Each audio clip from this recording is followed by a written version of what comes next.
আসসালামু আলাইকুম everyone, welcome to আমার খামার। আপনার সাথে আছি আমি দিলওয়ার। আজকের এই ভিডিওতে আপনাদেরকে দেখানোর চেষ্টা করব যে 264 ডিমের সম্পূর্ণ 100% অটো ইনকিউবেটর আজকে আপনাদেরকে দেখানোর চেষ্টা করব। এর পাশাপাশি দেখাবো এটার সুবিধা কী কী এবং অসুবিধা কী কী। তো সবার প্রথমে আপনাদেরকে যদি দেখানোর চেষ্টা করি সেটা হচ্ছে আমাদের যে আর্দ্রতার যে পকেটটা দিয়েছি আমরা, এটা যদি একটু লক্ষ্য করেন, যখন আমরা পানি থেকে উঠাবো সঙ্গে সঙ্গে কিন্তু এটা কিন্তু অফ হয়ে গেছে। এটা জাস্ট যেটাকে বলা হাই কোয়ালিটি সেন্সর সিস্টেম। আমরা যদি আবার এখানে যে হাত দিই, যখন এখানে পানির স্পর্শ আসবে তখন কিন্তু এটা চালু হবে। আবার কিন্তু আমরা যদি পানিতে ঢুকাই, এটা যে কোয়ালিটির যে মালটা এখন আসছে ওটা কিন্তু খুব হাই কোয়ালিটির মাল। দেখেন ওটার সঙ্গে সঙ্গে কিন্তু লাইট সহকারে এটা অফ হয়ে গেছে। এটা হচ্ছে আমাদের যে আর্দ্রতার যে পকেটটার মধ্যে, সেটা হচ্ছে সবচেয়ে ভালো মানের পকেটটা। এগুলো একবারে কম কাটবে, যেহেতু এখন প্রচণ্ড শীত, তারপরে এটা কিন্তু কম কাটবে। পানিতে আয়রন থাকলে কিন্তু এগুলো কাটে না। এটা হচ্ছে যেটা আসছে, এটা হচ্ছে খুব হাই কোয়ালিটির মাল। তারপর আপনাদেরকে যদি দেখা যে এখানে আসছে আমাদের একটা হাই স্পিড কুলিং ফ্যান, যেটা যখন আমাদের আর্দ্রতা যখন এখান থেকে বাষ্পটা করবে তখন এটা কিন্তু সারা ইনকিউবেটর সরা দেওয়ার জন্য আমরা এখানে একটা ফ্যান দিচ্ছি। তারপর এখানে আরেকটা আছে হাই স্পিড কুলিং ফ্যান। আর আপনারা যদি একটু কাজের কোয়ালিটিটা যদি একটু দেখেন কাজটা কীভাবে করা হয়েছে। এখানে কোনো প্রকার কোনো হাত বা কোনো কিছু লাগানোর কোনো সম্ভাবনা নাই। তো এটা হচ্ছে 264 ডিমের সম্পূর্ণ অটোমেটিক একটা ইনকিউবেটর। তো আপনারা যদি দেখেন একটু লক্ষ্য করেন, এখানে কিন্তু এখন কিন্তু জিনিসটা টার্নিং হবে। তো এখন কিন্তু আমরা এটাকে টার্নিং করতেছি। আপনারা যদি দেখেন একবার স্লোলি, এবং এখানে যে সেন্টটা ব্যবহার করা হয়েছে সেটা একবার মোটা যে সেন্টটা আছে, আমরা ওই সেন্টটা ব্যবহার করার চেষ্টা করছি। এবং আপনারা যদি দেখেন ডিমটা একবার স্লোলি ঘুরতেছে, কোনো জাকি মাকি দেবে না ইনশাল্লাহ। আর আমাদের যে কোয়ালিটির যে মেশিনগুলো, এগুলো হচ্ছে একদম হাই কোয়ালিটি সম্পূর্ণ মেশিনগুলো তৈরি করার চেষ্টা করি ইনশাল্লাহ। আর আপনাদেরকে যদি আমরা ঘুরে যদি মেশিনটা দেখাই, আপনারা দেখেন দেখতে কিন্তু খুব সুন্দর লাগে। এই ফ্রেমটা কিন্তু আমার কাছে খুব সুন্দর লাগে। আপনাদের একটু পরে একটা বক্সের ডাকনাটা আটকে আপনাদের দেখাবো, খুব সুন্দর লাগে এটা জিনিসটা দেখতে। আপনারা দেখেন কোনো প্রকার কোনো জাকি হচ্ছে একবারে সম্পূর্ণ অটোমেটিক একটা ইনকিউবেটর। আর এটাতে কোনো জাকি মাকি দিবে না।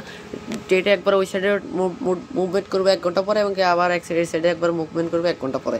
এবং আমরা যে চেনটা ব্যবহার করছি সেটাতে আপনার দেখালাম একবার মোটর একটা চেন এবং 6 ওয়াট একটা মোটর, এবং আমরা 2টা হোল্ডার ব্যবহার করা হয়েছে। এখানে সুপারস্টারের যে অরিজিনাল যে হোল্ডার, এটা 2টা ব্যবহার করা হয়েছে, একটা এখানে আর একটা হচ্ছে ওই কর্নার। আমরা ডবল সব কিছু ব্যবহার করছি। এখানে দেখেন দুইটা কিন্তু ফ্যান ব্যবহার করা হয়েছে। একটা হচ্ছে এখানে হাই স্পিড কুলিং ফ্যান। ফ্যানগুলো সব দিয়ে আপনার শুনতে পাচ্ছেন, এবং দেখেন কি স্পিডে ঘুরতেছে। এটা দিয়ে আপনার পুরো ইনকিউবেটর কিন্তু এটা তাপটা কিন্তু ছড়াই দেবে ইনশাল্লাহ। আর আপনাদেরকে যদি আরেকটা জিনিস যদি দেখা যায়, আমাদের যে আর্দ্রতার যে সিস্টেমটা আমরা করছি সেটা হচ্ছে বাইরে দিচ্ছি আর্দ্রতার যে সকেটটা। এটা যদি আপনাদেরকে একটু যদি খুলে দেখাই, যে এটার যে পিছনের যে ডাকনাটা দেওয়া হয়েছে এটা কিন্তু একবার সুপারস্টারের যে অরিজিনাল যে কভারটা আছে ওটা, এবং এটাও কিন্তু সুপারস্টার একটা সকেট। তো অনেকে ভাবতে পারেন যে এটা কেন আমরা বাইরে দিছি, সকেটটা আমরা কেন বাইরে দিছি। ভিতরে যদি আমরা যদি এই জায়গায় যদি দিতাম তাহলে কি একটা সমস্যা হতো। যদি আমরা এই জায়গায় যদি ভিতরে যদি সকেটটা যদি দিতাম, এই জায়গায় সকেটটা দিলে কি হতো, যদি কখনো যদি এখান থেকে আর্দ্রতার বাষ্প উঠতে যদি পানিতে যদি কোনোভাবে পানিটা যদি আমাদের যে অ্যাডাপ্টারের ভিতরে যদি কোনোভাবে লাগে, তাহলে কিন্তু আমাদের অ্যাডাপ্টারটা পুরো বাস্ট হয়ে একটা দুর্ঘটনা ঘটার একটা সম্ভাবনা থাকে। তো এই জন্য আমরা কী করছি, এখানে সকেট একটা দিয়ে দিচ্ছি। এবং আপনারা যদি দেখেন এখানে আমরা কিন্তু একটা ছিদ্র করে দিচ্ছি একটা বড়। এবং এবারে যে আর্দ্রতার যে পকেটটা আসছে এই পকেটটার ভিতরে আপনারা যদি একটু দেখেন, তো এবারে যে আর্দ্রতার পকেটটা আসছে এটার ভিতরে যদি একটু দেখেন, এটা কিন্তু লোহার একটা ফ্রেম দিয়ে করা আছে, কভার দেওয়া আছে। এবারে যে লোহা আর্দ্রতার যে পকেটটা আসছে এটা কিন্তু খুব ভালো মানের। এবং আপনারা যদি দেখেন এখানে আমরা একটা ছিদ্র করে দিচ্ছি, যেহেতু আমরা এখান দিয়ে আর্দ্রতার যে লাইনটা আসছে আনে, যেহেতু এখানে সকেটে যেহেতু লাগানো যায়।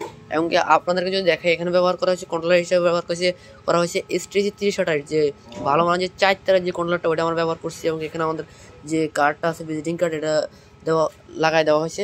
এবং আপনাদেরকে যদি একটু লাইনটা খুলে যদি আপনাদেরকে যদি দেখাই, লাইনটা কত বিরাট বড়। আমরা কিন্তু একটা তার রেখে দিছি সকেট সিস্টেম, যেহেতু আপনারা যে কোনো দূর থেকে যেহেতু লাগায় নিতে পারেন। তো এটা আমরা আপনাদেরকে যদি আমাদের ডাকনাটা যদি আটকে যদি একটু দেখাই, দেখতে জিনিসটা কেমন লাগে। তো আপনারা যদি একটু দেখেন, তো আপনারা একটু লক্ষ্য করলে আপনারা দেখবেন যে এটা দেখতে একটা আলাদা একটা লুক, একটা ফাইন লাগে। আপনাদের যদি একটু দেখাই, দেখছেন আমরা ডাকনাটা করে সুন্দরভাবে ট্যাপ দিয়ে ডবল ট্যাপ দিয়ে আমরা কিন্তু এটা মেরে দিচ্ছি। আমরা সব কিন্তু ডবল দেওয়ার চেষ্টা করছি। কিন্তু এখানে যে ডাকনাটা আপনারা দেখতে পাচ্ছেন ফিটিংস হয়ে লাগে গেছে। এবং আপনাদেরকে যদি আমরা যদি দেখাই এটা বক্সটার কোয়ালিটি কেমন, অনেক ভাবতে পারা হয়তো কি বক্সটাকে ভেঙে যাবে কিনা। এটা কিন্তু ককশিট বক্সের একটা ইনকিউবেটর। আর যদি আপনাদেরকে যদি বক্সের পুরুত্বটা যদি একটু দেখানোর চেষ্টা করি, এটা হচ্ছে প্রায় 3 ইঞ্চির মতন এই পুরুত্ব বক্সের পুরুত্ব প্রায় 3 ইঞ্চির মতন। আমরা যদি এটার উপর যদি সরাসরি উঠে যদি দাঁড়াই যায়, আপনারা একটু লক্ষ্য করেন, তো আমার এটার উপর যদি সরাসরি দাঁড়ায় যায় তারপরে কিন্তু এটা ভাঙবে না।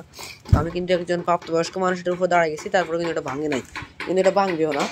তো আপনারা যাদের ভালো মানের ইনকিউবেটর লাগবে অবশ্যই আমাদের স্ক্রিনে দেওয়া নম্বরে যোগাযোগ করবেন। আর এটা হচ্ছে আমাদের 264 ডিমের ফুল অটো ইনকিউবেটর। যাদের লাগবে ফোন দিয়ে বলবেন যে ভাই আমাদের 264 ডিমের ফুল অটো ইনকিউবেটর লাগবে, এরকম যাদের ইনকিউবেটর লাগবে। তো সকল ভালো থাকবেন, সুস্থ থাকবেন। এমন নিত্য নতুন ভিডিও পেতে আমাদের চ্যানেলটি সাবস্ক্রাইব করে রাখবেন। আল্লাহ হাফেজ।